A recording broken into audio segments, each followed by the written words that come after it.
come and sing proudly for their kura, living and breathing their vision and values of the respective kura. They've got a lovely uniform. I've been seeing a few cute little uniforms here. And I'm just going to tell the camera lady, can you zoom into my niece on the right of the pew pew girl? The one with the pretty eyes, that's the one there. And we're going to flick over on our live kitty. Oh, funny is. Oh, it's not even my niece. That's okay. Just jokes. No, Paita kōrero atu kia koutou. We've got Tawiti Te Kura or Tawiti, a very big ropu. There's a good 50 or so tamariki going up there. We've got Lenora's girl on there, a little Cunningham, all the way from Pātia's, one of our leaders, of course, E Te Iwi. Who have we got? We've got Matua Louis there, I can see. We've also got, what's his name there, kitty? Oh, we've got Louis' son as well, the bro Dom, and Te Kiri. That's Whaishe and Matua Phil's mokopuna. Although it doesn't look like much of a mokopuna now, it looks like a full-blown man. So we've got Tawiti, Te Kura or Tawiti taking the stage right now. Ka tahuri ake tātou ki te papa waka tū waiwai.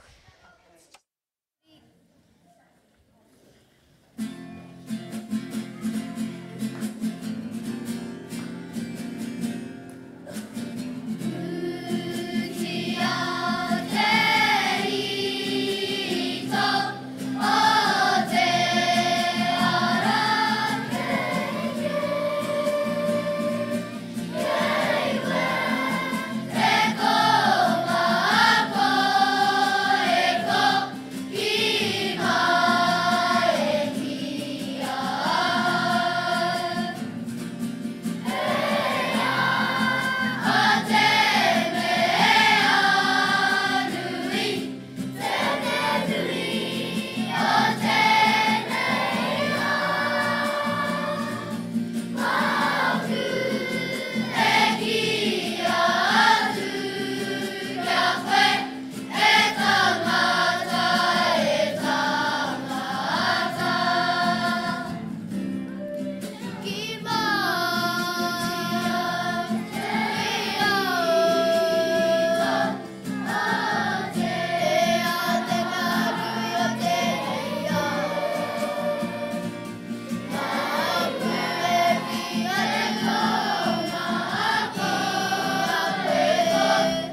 Piki paki paki mo te kura.